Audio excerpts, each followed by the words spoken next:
Seorang mahasiswi universiti terkemuka Amerika berkeras untuk datang ke Malaysia walaupun dibantah oleh rakan-rakannya.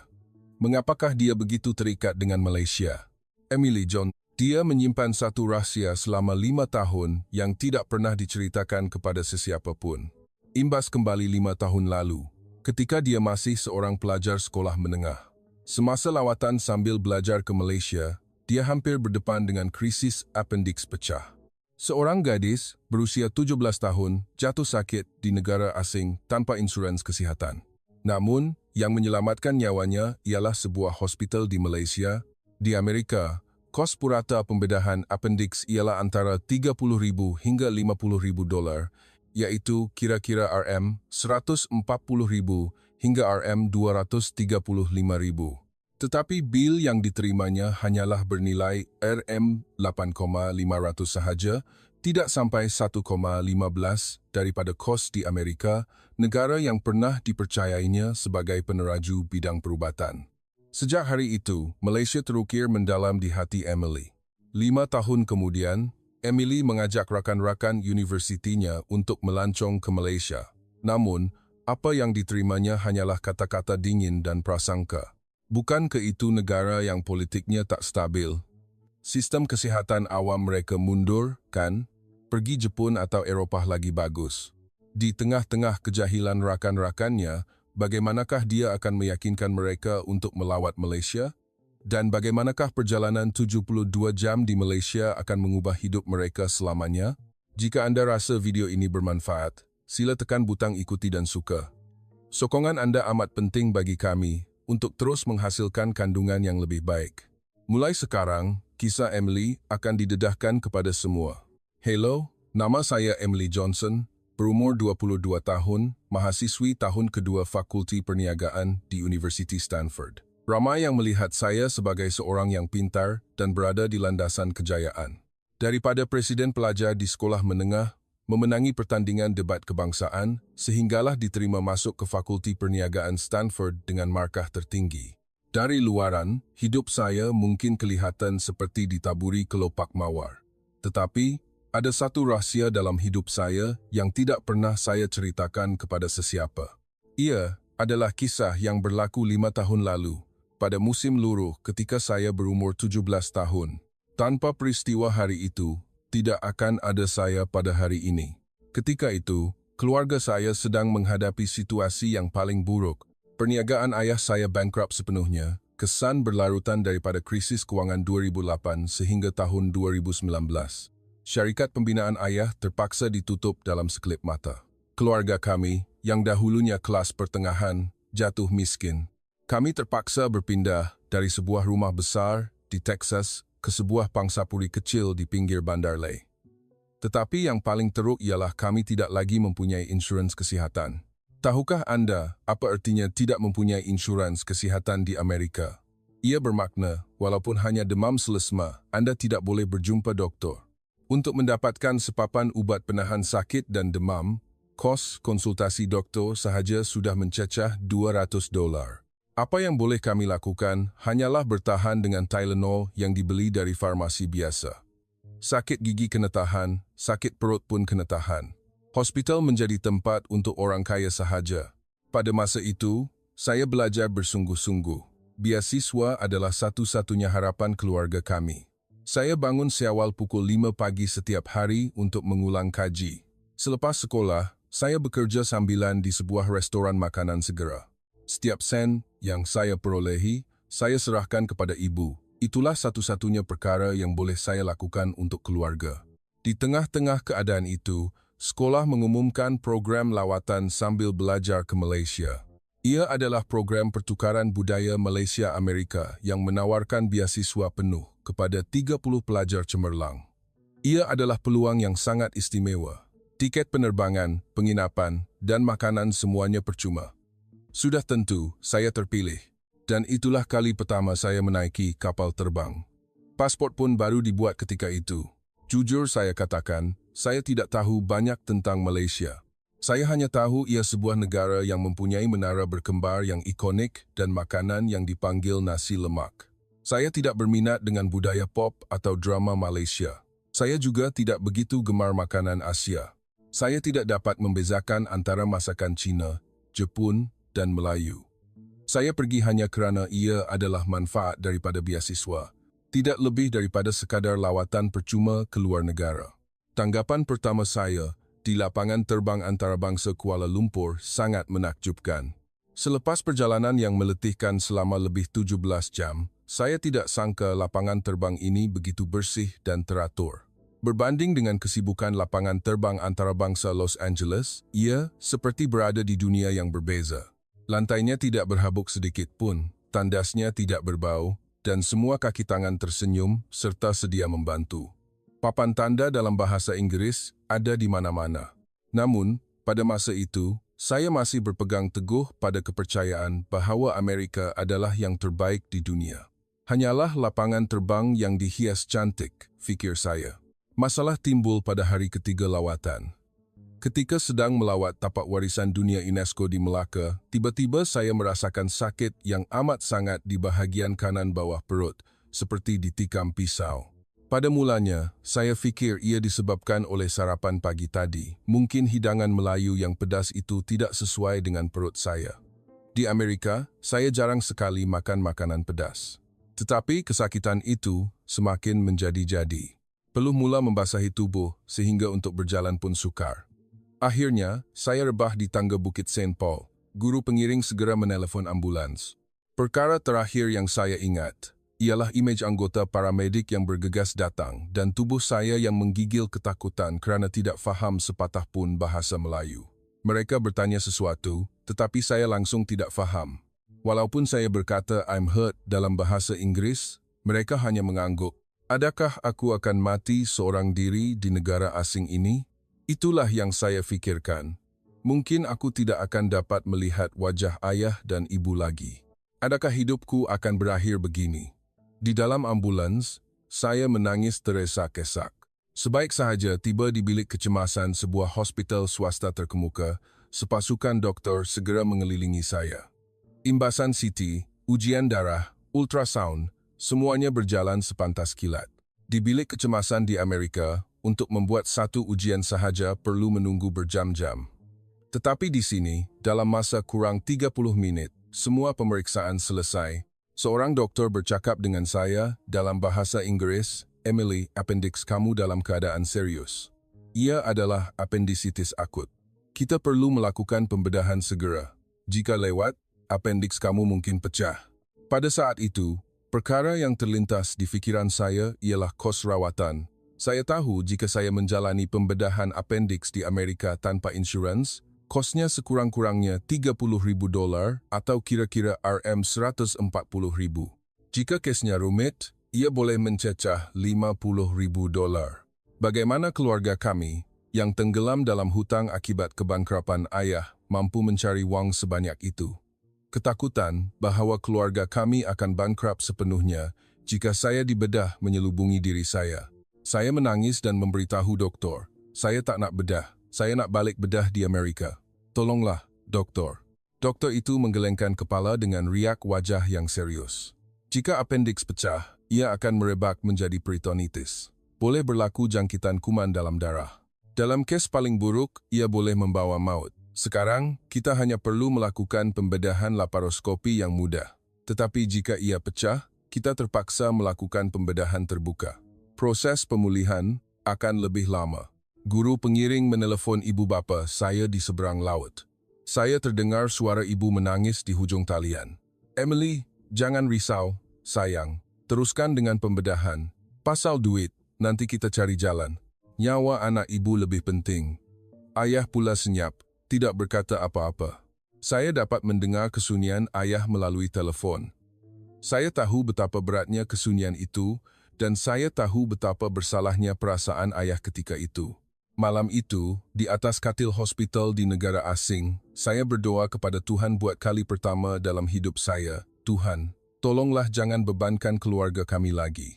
Walau berapapun kos pembedahan, saya akan membayarnya sepanjang hidup saya. Tolonglah lindungi keluarga saya. Pembedahan berjalan dengan jayanya. Ia adalah pembedahan laparoskopi. Hanya meninggalkan 3 parut kecil di perut dan proses pemulihan yang sangat cepat. Apabila saya sedar daripada bios, doktor tersenyum dan berkata, "Emily, pembedahan berjalan lancar. Appendix kamu telah dibuang. Berehat sehari lagi, esok sudah boleh pulang." Walaupun terbaring di atas katil, hati saya masih tidak tenang. Ketakutan tentang berapa jumlah bil yang akan dikenakan masih menghantui saya. Kisah-kisah yang pernah saya dengar di Amerika berlegar-legar di kepala, kos pembedahan appendix $30,000, charge bilik watt $5,000 sehari, charge bios berasingan, charge kemudahan berasingan. Semuanya mungkin boleh mencecah lebih $50,000. Bagi seorang gadis berusia 17 tahun, ia adalah ketakutan yang terlalu besar untuk ditanggung. Keesokan harinya selepas pembedahan, seorang jururawat masuk ke bilik saya. Dia berkata sesuatu dalam bahasa Melayu, tetapi saya tidak faham. Ketika itu, seorang sukarelawan penterjemah di sebelah saya memberitahu, "Emily," dia kata, "kamu boleh bersiap untuk pulang. Hari ini dah boleh keluar." Saya terkejut. Di Amerika, selepas pembedahan appendix, biasanya perlu tinggal di hospital sekurang-kurangnya 2,3 malam. Kadang-kadang sehingga seminggu untuk memantau komplikasi. Sudah tentu, kos watt akan melambung tinggi. Boleh keluar dalam masa sehari sahaja? Saya rasa seperti ada sesuatu yang tidak kena. Adakah mereka menghalau saya kerana tiada wang? Adakah saya didiskriminasi kerana saya orang asing? Fikiran-fikiran cemas itu muncul. Saya bertanya kepada penterjemah, "Betul ke boleh balik?" Baru sehari berlalu. Penterjemah itu menjawab sambil tersenyum, "Pembedahan laparoskopi pulih dengan cepat. Di Malaysia, biasanya rehat 1 atau 2 hari sudah boleh pulang. Kalau keadaan baik, kadang-kadang boleh pulang pada hari yang sama." Tetapi kejutan sebenar datang selepas itu. Ketika saya menerima bil dari kaunter kewangan, saya terpaksa melihat angka itu berulang kali. Pada resit tertulis unit dalam ringgit Malaysia, RM, dan jumlahnya sekitar RM8,500. Saya bertanya kepada penterjemah, "Ini sahaja jumlahnya, termasuk kos pembedahan, bilik, pemeriksaan, bios, ubat, semuanya?" Penterjemah itu mengangguk. "Ya, termasuk semuanya. Kos bilik kecemasan, imbasan CT ujian darah, pembedahan, bios, bilik watt makanan, dan semua ubat." Malaysia mempunyai sistem perubatan swasta yang berkualiti tinggi dan berpatutan. Malah warga asing pun boleh mendapatkan rawatan dengan kos yang munasabah. Saya terduduk dan menangis di situ juga. RM8,500 bersamaan dengan kira-kira $1,800. Jika pembedahan yang sama dilakukan di Amerika, kosnya mungkin antara $30,000 hingga $50,000. Perbezaannya 15 hingga 25 kali ganda. Saya tidak percaya kos rawatan di Malaysia boleh jadi jauh lebih murah daripada di Amerika. Saya kemudiannya mendapat tahu bahawa kos pembedahan appendix di Malaysia memang sangat berpatutan berbanding negara-negara maju lain. Menurut data dari International Medical Travel Journal, di Amerika kosnya sekitar $33,000, Australia $5,600, Switzerland $5,800, Kanada $0. Tetapi di Malaysia, untuk kes seperti saya di hospital swasta terkemuka, kosnya masih dianggap sangat rendah. Tambahan pula, mereka menggunakan teknologi pembedahan laparoskopi yang paling moden, hampir tidak meninggalkan parut. Teknologi perubatan bertaraf dunia tetapi dengan harga yang paling mudah diakses. Bagaimana ini mungkin terjadi? Apabila saya menelefon ibu, pada mulanya dia tidak percaya kata-kata saya. "Macam mana boleh jadi macam tu? Sayang, kamu tak kena tipu ke? Nanti ada bil lain datang kemudian kan?" Di Amerika, adalah perkara biasa untuk menerima bil tambahan berbulan-bulan selepas pembedahan, bil daripada pakar bios, bil penggunaan fasiliti, bil yuran peribadi doktor, bil ujian patologi, semuanya dihantar berasingan. Kadang-kadang sehingga 5,6 bil berbeza. Tetapi perkara seperti itu tidak berlaku. RM8,500 adalah jumlah keseluruhannya. Tiada bil tambahan, tiada kos tersembunyi. Keluarga kami mampu membayarnya dengan mudah. Ibu berkata sambil menangis, "Syukur kepada Tuhan." "Emily, kamu sangat bernasib baik jatuh sakit di Malaysia." Ayah mengambil telefon. Buat pertama kalinya, ayah menghela nafas lega. Emily, ayah minta maaf sebab tak dapat sediakan insurans untuk kamu. Saya menjawab sambil menahan sebab. Bukan salah ayah. Malaysia yang selamatkan nyawa saya. Ketika itu, jururawat yang menjaga saya datang ke bilik. Dia datang untuk mengucapkan selamat tinggal. Dengan bahasa Inggeris yang tidak begitu fasih, dia berkata, Emily, get well soon. Malaysia is your friend. Saya tidak akan lupakan kata-kata itu seumur hidup saya. Malaysia adalah kawan kamu. Negara yang memberikan rawatan terbaik kepada seorang pelajar asing yang tidak berwang, mengenakan caj yang munasabah dan memberikan kata-kata semangat yang mesra. Hari itu, saya rasa terhutang budi kepada Malaysia. Budi yang harus saya balas suatu hari nanti. Baki lawatan saya dihabiskan dengan berehat di Kuala Lumpur, terpisah daripada rakan-rakan lain. Saya tinggal di sebuah rumah tamu berhampiran hospital, memerhatikan jalan-jalan di Kuala Lumpur dari tingkap. Jalan raya yang bersih, lalu lintas yang teratur, keselamatan yang membolehkan saya berjalan sendirian walaupun pada waktu malam. Ia bukan Asia yang saya kenali. Ia berbeza sama sekali daripada imej Asia yang sering digambarkan oleh berita di Amerika. Selepas pulang ke Amerika, saya belajar dengan lebih tekun. Saya tidak mahu mensia-siakan peluang kedua yang diberikan oleh Malaysia. Saya bangun lebih awal untuk belajar, dan keputusan saya menjadi lebih baik apabila saya mendapat berita diterima masuk ke Stanford. Perkara pertama yang terlintas di fikiran ialah hospital di Malaysia itu. Satu hari nanti, aku mesti kembali untuk mengucapkan terima kasih. Saya bertekad, dan 5 tahun kemudian, akhirnya saya berpeluang untuk menunaikan janji itu. Tetapi, ada halangan yang tidak dijangka menanti.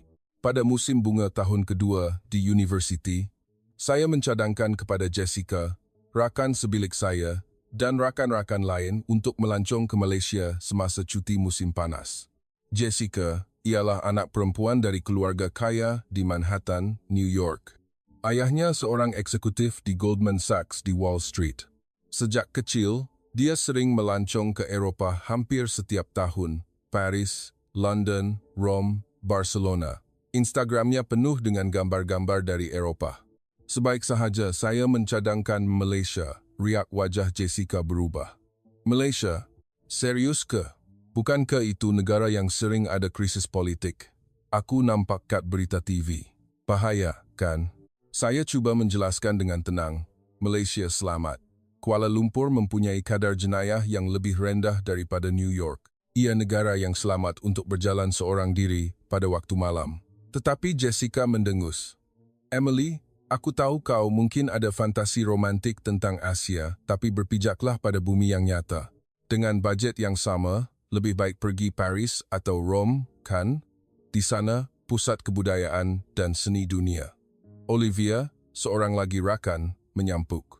Olivia ialah pelajar praperubatan di Harvard. Ibu bapanya, kedua-duanya pakar perubatan di Massachusetts General Hospital. Sejak kecil, dia diajar bahawa sistem perubatan Amerika adalah yang terbaik di dunia. Aku dengar sistem kesihatan di Malaysia masih mundur. Selain menara berkembar dan makanan, apalagi yang menarik? Oh, dan berita politik yang kucar-kacir tu, katanya dengan nada sinis. Sofia, seorang lagi rakan, menunduk melihat telefon pintarnya dan berkata, aku cuba cari maklumat tentang Malaysia. Katanya kadar kemalangan jalan raya antara yang tertinggi di dunia. Nampaknya bukan negara yang bahagia sangat. Nak buat apa pergi sana? Kata-kata itu membuatkan darah saya mendidih. Tetapi pada masa yang sama, saya sedar bahawa 5 tahun lalu, saya juga seperti mereka. Imej diri saya yang tidak tahu apa-apa tentang Malaysia tetapi penuh dengan prasangka muncul kembali. Asia semuanya sama sahaja, mundur dan berbahaya. Saya juga pernah berfikir begitu. Saya menarik nafas dalam-dalam dan menceritakan kisah yang tidak pernah saya ceritakan kepada sesiapa. Kawan-kawan, tunggu sekejap. Ada sesuatu yang perlu aku ceritakan. Ia berlaku semasa aku di sekolah menengah. Saya menceritakan segalanya tentang perniagaan ayah yang bankrupt, ketiadaan insurans kesihatan, krisis appendix pecah di tengah-tengah lawatan ke Malaysia, dan bil rawatan sebanyak RM8 milion yang saya terima. Termasuk hakikat bahawa jika pembedahan yang sama dilakukan di Amerika, kosnya akan mencecah $30,000 hingga $50,000. Pada mulanya, rakan-rakan saya tidak percaya. Jessica berkata, "Tunggu, maksud kau pembedahan di Amerika boleh cecah $30,000, tapi kau hanya bayar $1,800 di Malaysia? Macam mana boleh jadi? Mesti ada sesuatu yang tak kena." Saya mengeluarkan telefon pintar saya dan menunjukkan data kepada mereka, statistik perbandingan kos rawatan antara negara, artikel tentang kejayaan Malaysia sebagai hub pelancongan perubatan, berita tentang jutaan pesakit asing yang datang ke Malaysia setiap tahun untuk rawatan. Saya juga menunjukkan maklumat bahawa KLIA dinilai sebagai salah satu lapangan terbang terbaik di dunia dan teknologi perubatan di hospital-hospital swasta Malaysia adalah antara yang teratas di dunia. Riak wajah rakan-rakan saya mula berubah. Olivia, sebagai pelajar perubatan, menunjukkan minat yang mendalam. Kau buat pembedahan laparoskopi? Hospital apa? Ada periksa kelayakan pasukan perubatan dia. Saya memberitahu nama hospital itu dan Olivia segera mencari maklumat. Tunggu sekejap. Hospital ini diiktiraf oleh JCI.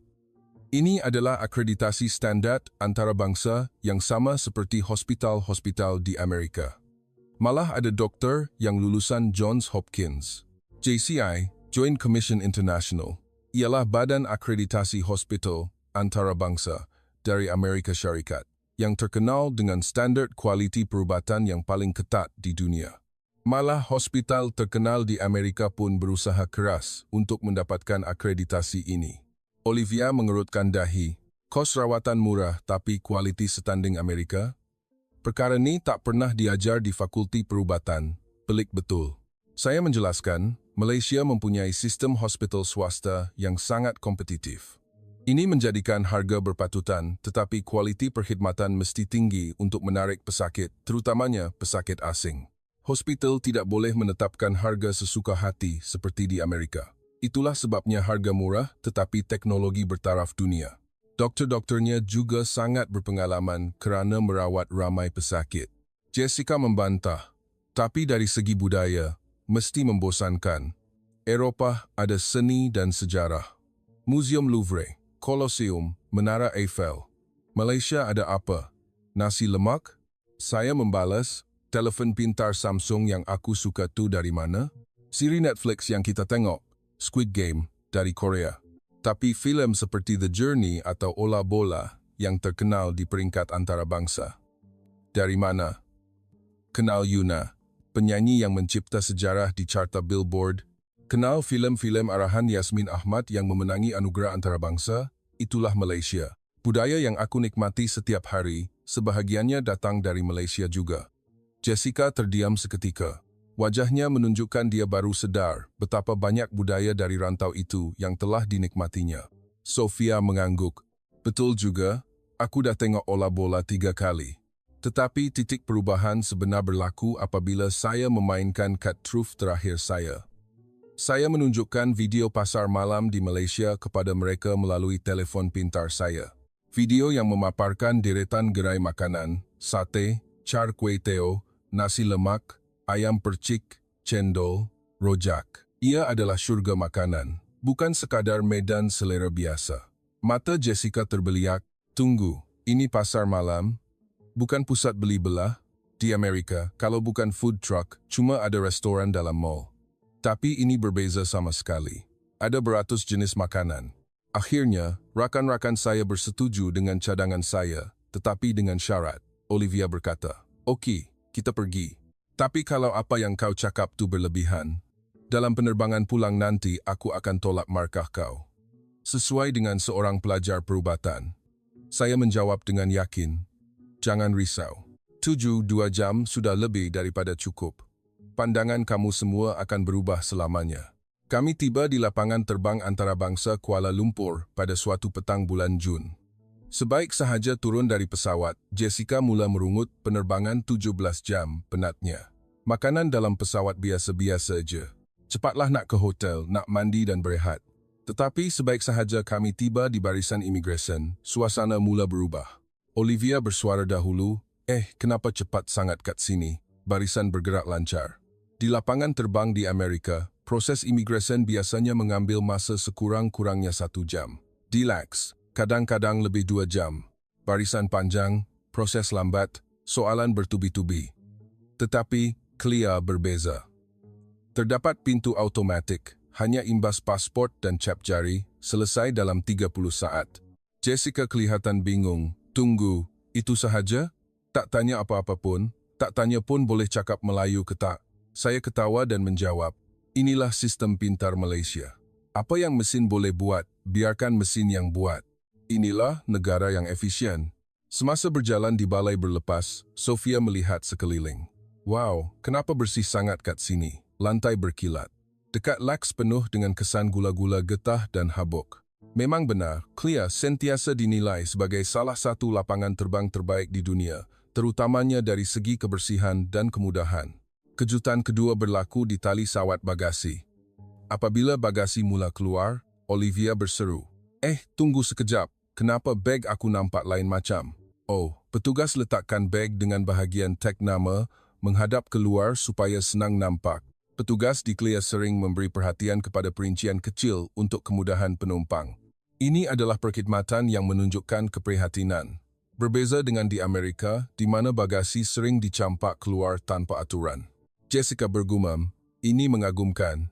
Tak pernah jumpa lapangan terbang yang susun beg untuk penumpang macam ni. Apabila kami keluar dari balai ketibaan, kami singgah ke tandas dan disinilah perkara besar berlaku.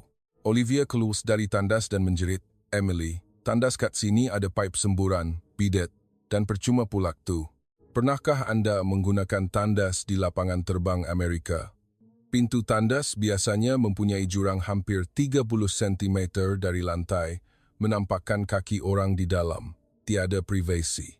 Kualiti kertas tandas teruk, sabun kadang-kadang habis.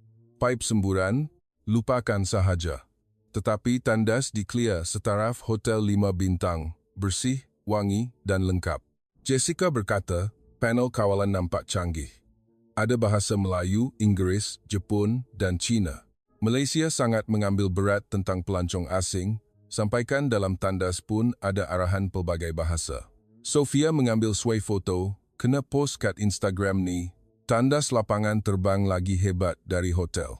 Kami menaiki bas ekspres ke pusat bandar Kuala Lumpur. Sebaik sahaja naik, Olivia sekali lagi terkesan. Wow, dalam bas ada wifi? Tak perlu kata laluan. Dan laju pulak tu. Saya menjelaskan, Malaysia adalah negara yang kuat dalam bidang IT. Rangkaian 4G dan 5G ada di seluruh negara. Sama ada dalam tren, di puncak bukit, atau dalam terowong bawah tanah, internet sentiasa ada. Jessica mengeluarkan telefon pintarnya dan membuka Instagram. Betullah, dekat kawasan luar bandar di Amerika pun kadang-kadang tak ada isyarat. Tapi kat sini boleh stream video sambil lalu atas lebuh raya. Tengok YouTube, 4K pun tak sangkut. Tempat duduk bas juga mengejutkan mereka. Sofia berkata, kusyen, dia lebar dan empuk. Bas Greyhound kat Amerika keras dan sempit. Dan kenapa senyap sangat kat sini? Penghawa dingin pun sejuk selesa. Di luar tingkap bas, pemandangan Malaysia terbentang. Jalan raya yang bersih dan teratur, bangunan pencakar langit yang gah bersebelahan dengan kawasan hijau.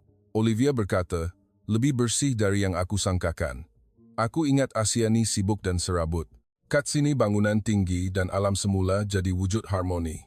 Saya tersenyum sendirian. Ini baru permulaan. Yang sebenar belum tiba lagi. Apabila bas berhenti di kawasan rehat dan rawat di lebuh raya, pemandu mengumumkan, kita berhenti 15 minit, ya. Boleh ke tandas atau makan minum. Jessica berkata acuh tak acuh, pergi tandas jelah. Mesti tak ada apa-apa, macam hentian rehat kat Amerika. Paling-paling pun mesin layan diri. Tetapi sebaik sahaja turun dari bas, rakan-rakan saya ternganga.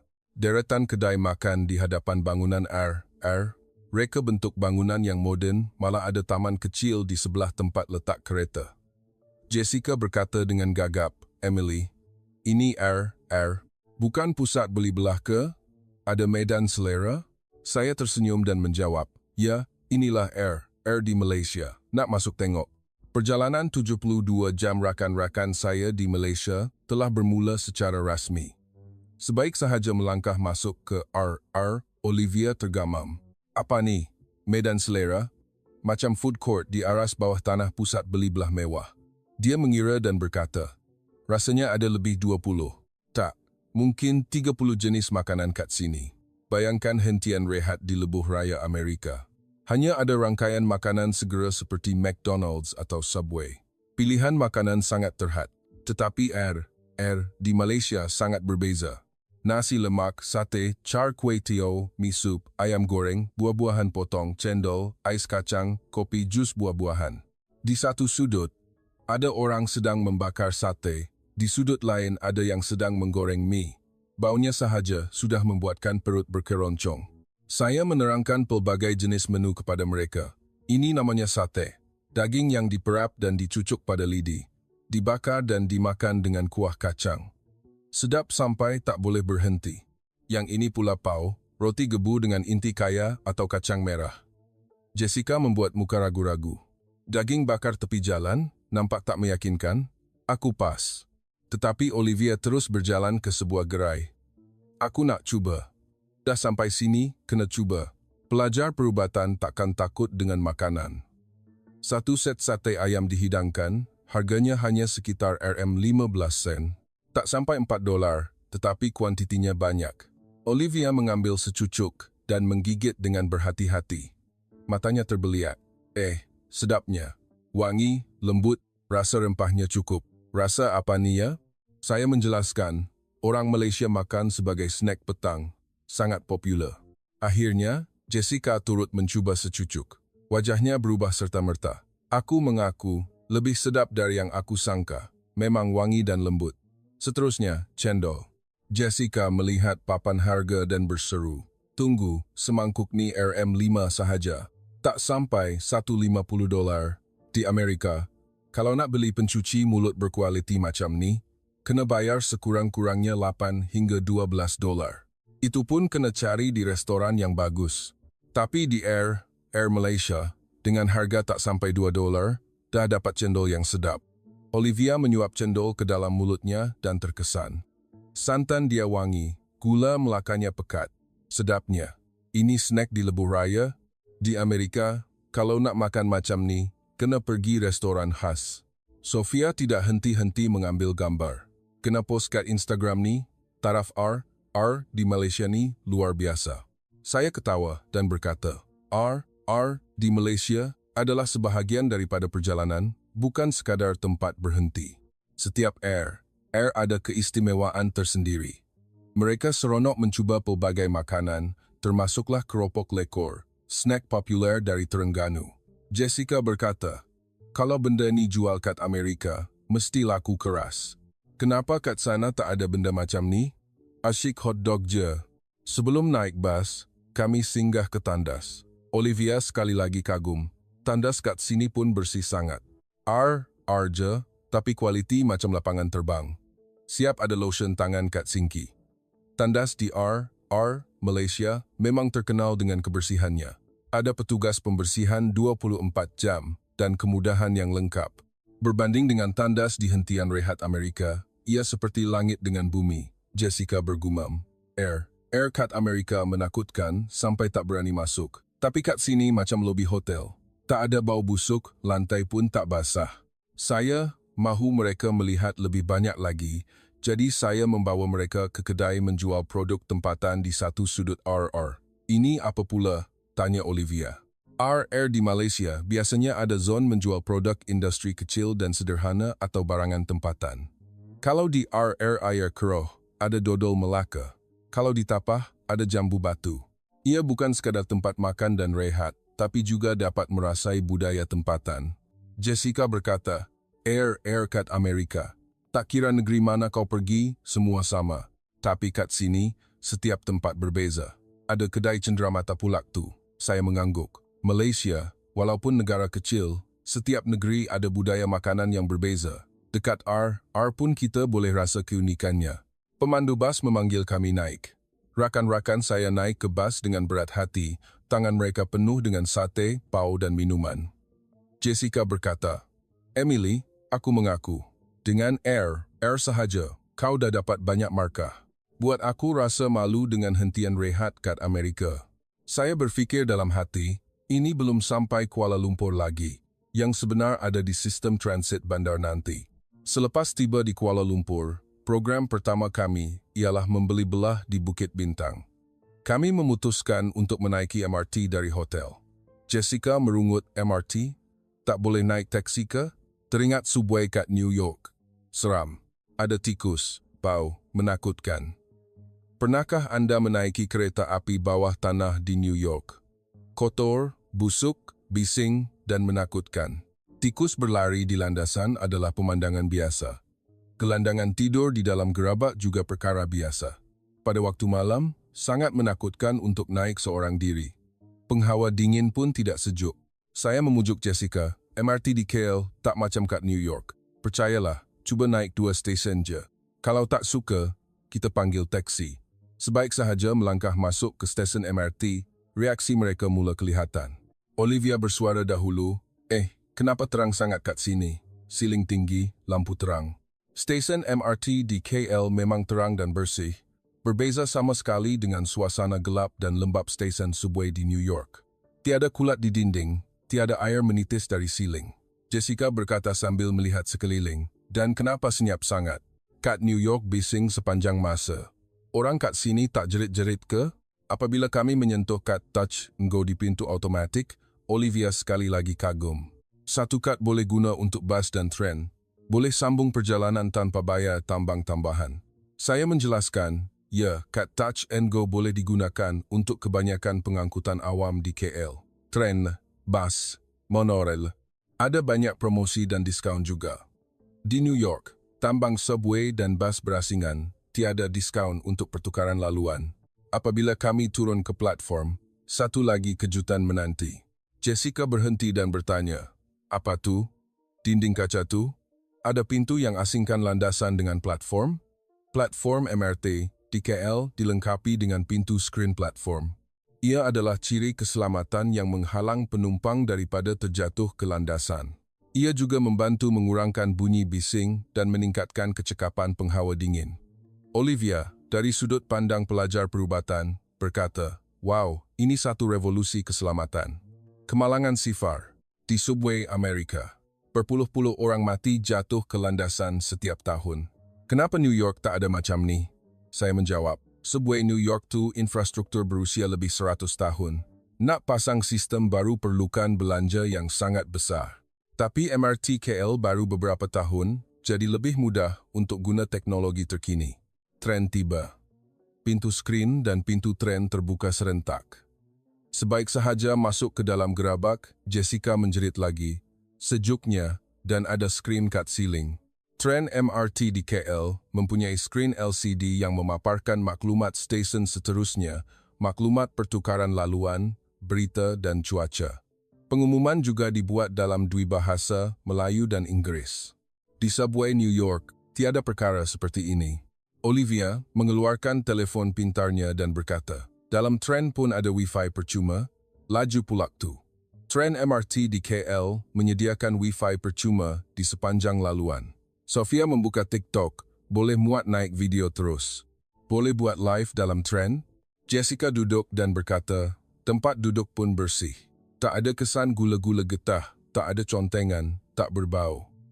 Saya tersenyum dan berkata, tren di Malaysia dibersihkan setiap hari. Dan orang Malaysia jarang makan atau minum dalam pengangkutan awam. Bercakap di telefon pun perlahan, sebab tu bersih. Satu lagi perkara yang mengejutkan mereka ialah budaya sopan santun penumpang. Olivia bertanya, kenapa orang bangun bagi tempat duduk pada kanak-kanak dan orang tua? Kat New York, siapa cepat dia dapat. Budaya memberi tempat duduk kepada kanak-kanak, wanita hamil, orang tua dan orang kurang upaya adalah perkara biasa dalam masyarakat Malaysia. Olivia terkesan, tak pernah nampak keprihatinan macam ni. Kat Amerika, kalau tak ada tempat duduk, berdirilah sampai penat. Apabila tiba di stesen Bukit Bintang, Olivia kagum buat kali terakhir. Ada eskalator dan lift. Orang kurang upaya atau orang tua senang nak guna. Ada laluan untuk orang cacat penglihatan juga. Kurang daripada 25% stesen subway di New York mempunyai lift. Pengguna kerusi roda hampir mustahil untuk menggunakan subway. Tetapi di KL, setiap stesen dilengkapi lift dan eskalator. Semasa berjalan keluar dari stesen, Jessica berkata perlahan, "Emily, aku mengaku, aku mula rasa malu dengan Subway New York. Kita bangga jadi bandar terbaik di dunia, tapi sistem pengangkutan awam Malaysia jauh lebih maju." Saya menjawab, "Ini belum separuh jalan lagi. Esok kita akan makan besar. Yang sebenar baru nak bermula." Program hari kedua ialah jelajah makanan Malaysia. Kami memulakan sarapan di sebuah pasar pagi. Kami menuju ke Pasar Pudu. Semasa berjalan dari stesen LRT, rakan-rakan saya tidak henti-henti mengambil gambar. Jalan bersih, orang Malaysia ramah dan murah senyuman. Sebaik sahaja melangkah masuk ke pasar, Olivia berkata, "Wow, bau dia hebat. Bau gorengan, bau manis, bau rempah, semua bercampur. Hidung rasa gembira." Itulah keunikan pasar di Malaysia, di mana berpuluh-puluh jenis makanan dimasak di satu tempat menghasilkan aroma yang unik. Saya membawa mereka ke gerai nasi lemak dahulu. "Nasi lemak tu apa?" tanya Olivia. "Nasi yang dimasak dengan santan, dihidangkan dengan sambal pedas, ikan bilis goreng, kacang, dan telur. Ia adalah sarapan kebangsaan Malaysia," jelas saya sambil memesan 3 bungkus. Nasi lemak yang baru dibungkus dalam daun pisang dihidangkan. Bau wangi daun pisang dan santan sangat menyelerakan. Jessica mencuba dahulu. Wajahnya berubah. Sedapnya. Pedas tapi sedap. Gabungan rasa yang sempurna. Apabila dia melihat harganya, dia terkejut lagi. Sebungkus ni RM2.50, tak sampai $1. Di New York, kalau nak sarapan macam ni, kena bayar sekurang-kurangnya $15. Di pasar Malaysia, dengan harga kurang $1, Anda sudah boleh menikmati sarapan yang lazat dan mengenyangkan. Seterusnya, kami makan rojak buah dan ayam percik. Kami duduk di sebuah kedai kecil di tepi jalan. Olivia mencuba rojak buah suapan pertama dan mukanya menjadi merah. Pedas. Mulut rasa macam terbakar. Tapi, tak boleh berhenti. Sedap sangat sampai nak makan lagi. Rasa pedas manis kuah rojak digabungkan dengan kerangupan buah-buahan mencipta satu rasa yang ketagihan. Akhirnya, Jessica pun turut mencuba. "Gila, pedasnya, minta air. Tapi, kenapa tak boleh berhenti makan? Rasa apa ni? Macam dadah." Sofia merakam video, kena post kat TikTok ni, cabaran makan pedas. Makan tengah hari, kami memutuskan untuk makan steamboat, sejenis barbeque celup gaya Malaysia. Apabila masuk ke restoran, Olivia bertanya, "Kita kena masak sendiri ke? Ada dapur atas meja?" Saya mengangguk. "Ya, di Malaysia pelanggan akan mencelup dan memasak sendiri. Itulah tarikan steamboat.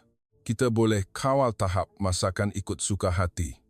Pelbagai jenis bebola ikan, daging, dan sayur-sayuran dihidangkan. Pewangi sup tom yum dan sup ayam merangsang selera." Jessica merakam video, kena post kat Instagram, macam video ASMR. Kawan-kawan kat Amerika mesti teruja. Saya mengajar mereka cara makan steamboat, celup bahan ke dalam sup, kemudian cicah dengan pelbagai sos. Olivia mengikut dan terkesan. "Wow, kombinasi ni hebat. Kesegaran sayur-sayuran sangat sesuai dengan rasa daging. Tak sangka sos macam ni sedap." Fakta bahawa mereka boleh menambah sayur-sayuran dan sos sepuasnya juga mengejutkan mereka. Jessica bertanya, "Tunggu, semua sayur ni percuma? Tak ada caj tambahan? Kubis, kangkung, cendawan, semua ni termasuk dalam set?" Di restoran steamboat di Malaysia, sayur-sayuran dan sos biasanya dalam bentuk buffet. Boleh tambah seberapa banyak yang Anda mahu.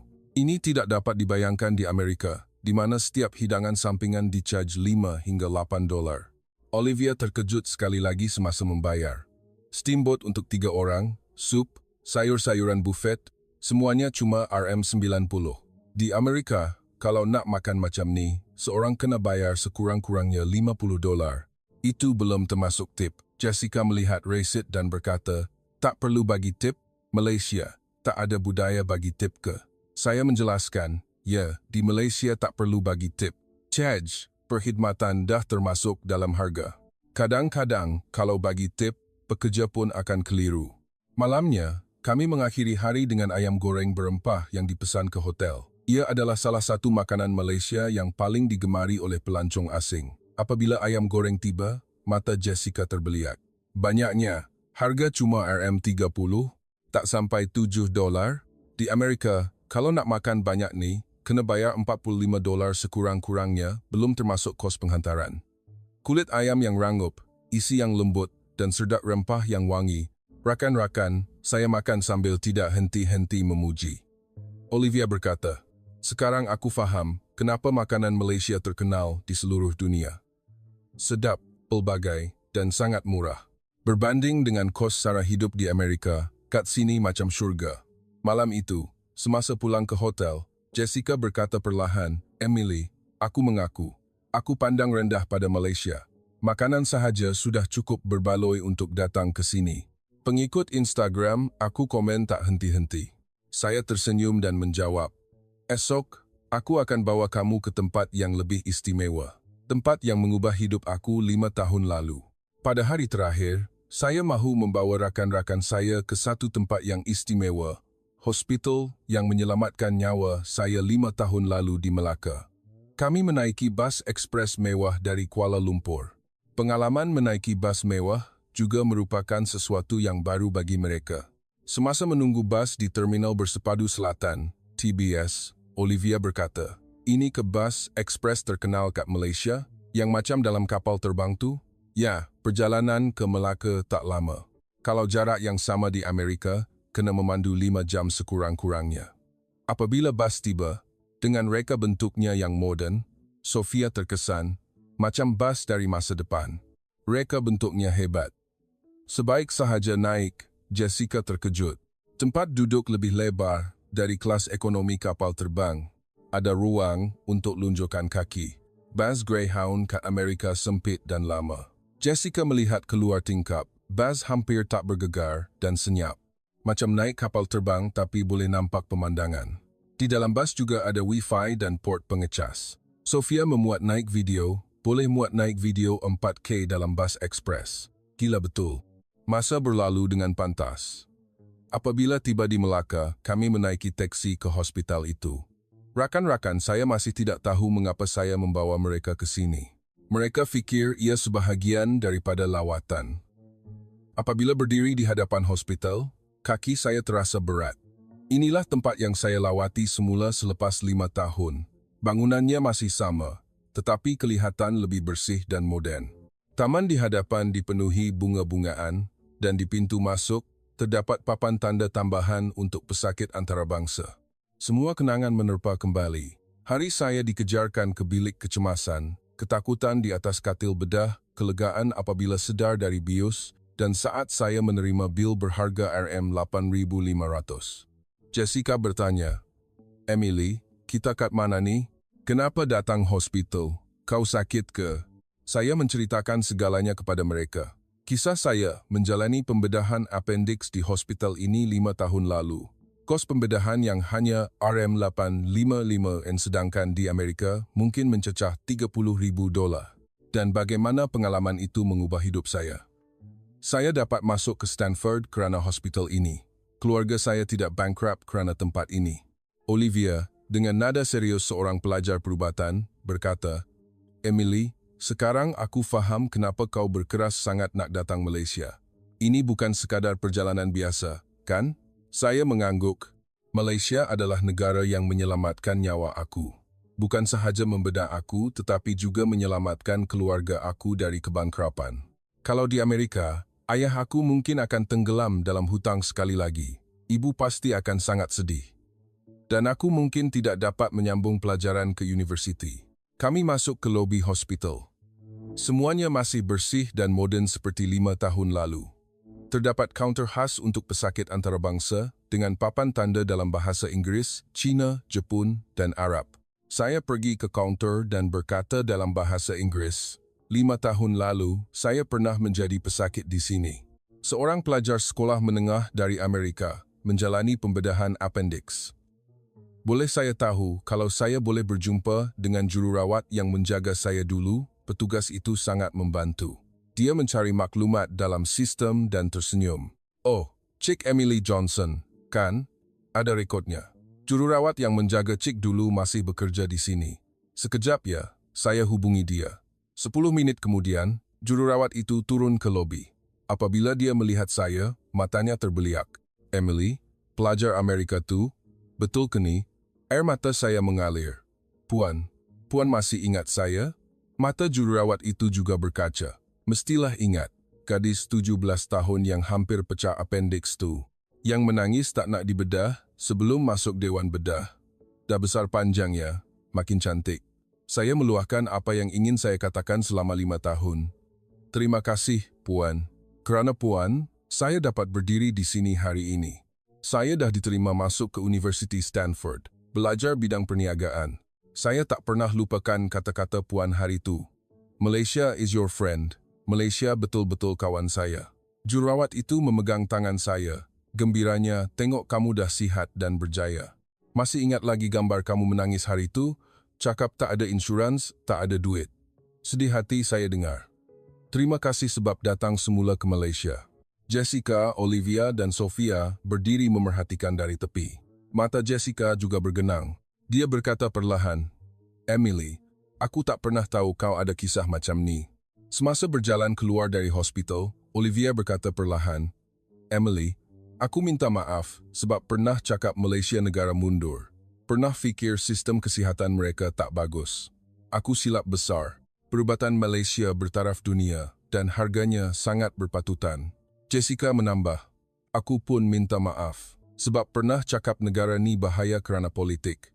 Aku tak tahu apa-apa sebenarnya. Malaysia selamat, bersih dan sebuah negara maju. Banyak perkara yang lebih baik daripada Amerika. Saya memberitahu mereka, tak apa.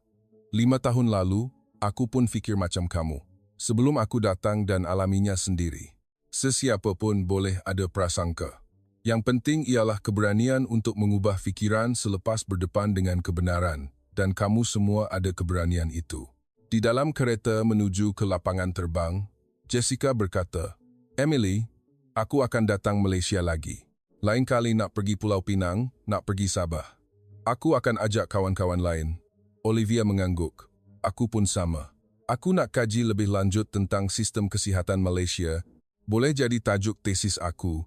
Kenapa Malaysia boleh sediakan perkhidmatan perubatan berkualiti tinggi dengan harga yang berpatutan?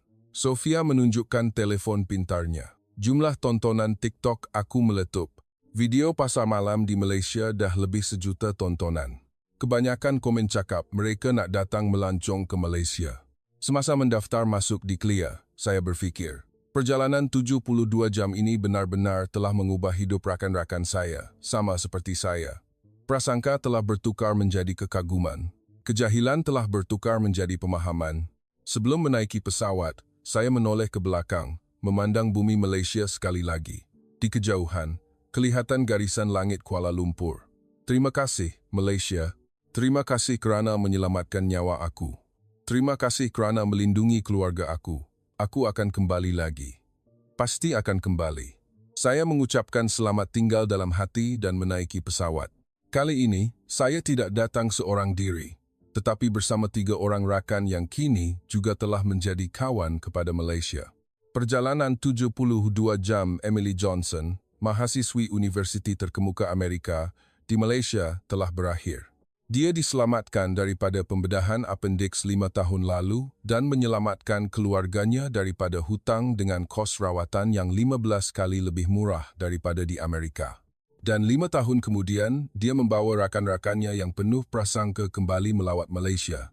Kejutan pertama di KLIA, titik perubahan di Air Lebuh Raya, sistem MRT yang seperti dari masa depan, tarikan makanan Malaysia, dan pertemuan semula selepas 5 tahun. Sepanjang 72 jam, Malaysia yang mereka alami jauh melangkaui imajinasi mereka. Kos rawatan di Malaysia jauh lebih murah daripada di Amerika. Pembedahan appendix hanya RM8.5. Pintu skrin platform di stesen MRT yang menjadikan kemalangan sifar. Harga makanan yang jauh lebih murah. Steamboat, untuk 3 orang dengan sayur-sayuran tanpa had hanya RM90. Semua ini adalah kenyataan. Jessica, rakan Emily, berjanji akan kembali ke Malaysia. Olivia, pelajar perubatan, akan mengkaji sistem kesihatan Malaysia sebagai tajuk tesisnya, dan Sofia menjadi bintang TikTok dengan kandungan tentang Malaysia. 72 jam telah mengubah hidup mereka selamanya. Malaysia bukan sahaja mempunyai menara berkembar atau nasi lemak. Ia juga mempunyai sistem perubatan bertaraf dunia, sistem pengangkutan awam masa depan, makanan yang lazat dan murah, jalan raya yang selamat dan bersih. Terdapat banyak lagi perkara di Malaysia yang anda tidak akan tahu jika tidak datang dan mengalaminya sendiri. Cubalah anda syorkan Malaysia kepada rakan-rakan asing anda. Anda akan melihat saat di mana prasangka mereka bertukar menjadi kekaguman. 72 jam sudah cukup. Jika video hari ini bermanfaat, sila tekan butang ikuti dan suka. Sokongan anda amat penting bagi kami untuk terus menghasilkan kandungan yang lebih baik. Jumpa lagi dalam video seterusnya dengan kisah yang lebih menarik. Terima kasih.